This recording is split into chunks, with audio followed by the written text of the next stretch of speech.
Hello bachcho, let's see this question. The question says the graph given below shows species area relationship of a certain region. Study the graph and explain what it represents. And second question is, after a while a small area was taken for constructing a road which divided the region into two. Right, the impact this construction would have on the species richness of the region. So the key concept for this question is हमें समझना होगा कि ये graph क्या represent करता है.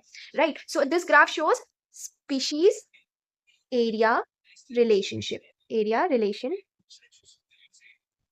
Right. तो हमें इस ग्राफ को समझना होगा, यही हमारा की कंसेप्ट होगा. और ये graph that is it is an logistic growth curve. ये क्या है? एक logistic growth curve.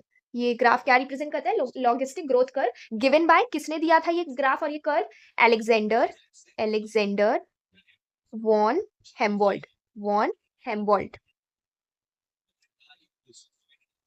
So this graph was given by Alexander von Humboldt, and this graph shows the relation between the species and the area evaluated. यानी कि जो area हम evaluate कर रहे हैं उसमें कितने नंबर ऑफ स्पीशीज प्रेजेंट है. और ये किसने दिया था? It was given by Alexander von Humboldt. And what does it? He states that as the area increases,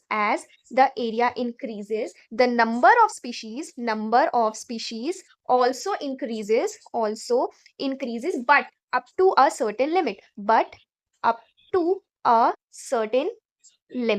Now you can see in the graph, हम ग्राफ में देख सकते हैं कि जैसे जैसे एरिया बढ़ रहा है वैसे वैसे नंबर ऑफ स्पीशीज बढ़ रहे हैं. जैसे कि जब जीरो था तो हमारा नंबर ऑफ स्पीशीज जीरो था. जैसे ही हमने एरिया इंक्रीज किया, दैट इज हमने जब एरिया 10 हेक्टेयर्स लिया तो हमारा नंबर ऑफ स्पीशीज भी इंक्रीज हुआ, दैट इज 300 हो गया. जैसे ही 20 हेक्टेयर्स हुआ इट गेट इंक्रीज एंड ये अराउंड 400 हो गया. नाउ हमने एरिया तो बढ़ाया बट नंबर ऑफ स्पीशीज हमारा कांस्टेंट हो गया. यानी कि एरिया के साथ नंबर ऑफ स्पीशीज तो बढ़ा बट एक सर्टेन लिमिट तक. हम एरिया कितना भी बढ़ा दें बाद में बट वो स्पीशीज कांस्टेंट हो जाती है up to after a certain amount of area.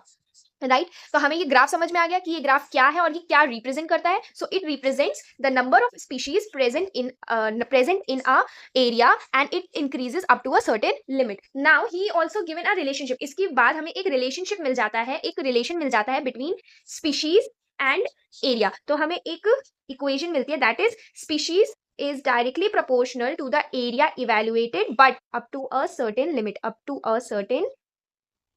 Right, now हमें एक रिलेशन मिलता है that is S is equals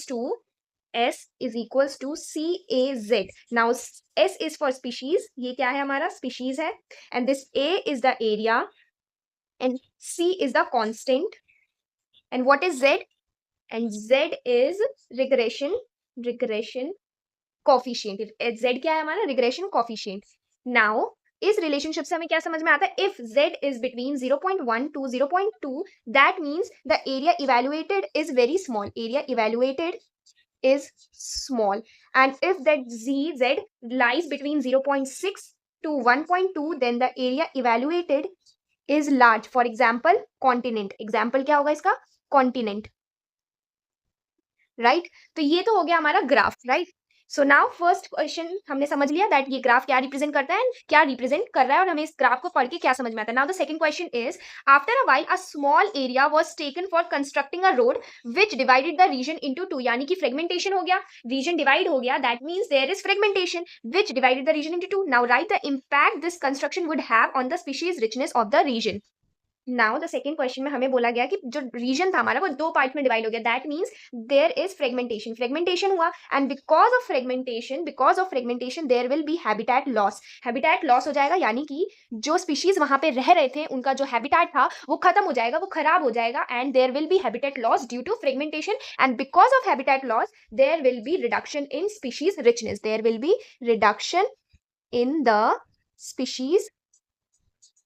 richness. Right, so after constructing of road there will be fragmentation and due to fragmentation there will be habitat loss. और जब habitat ही नहीं रहेगा तो species की richness भी reduce हो जाएगी, वहां पे number of species कम हो जाएंगे. I hope you understood it. Best of luck.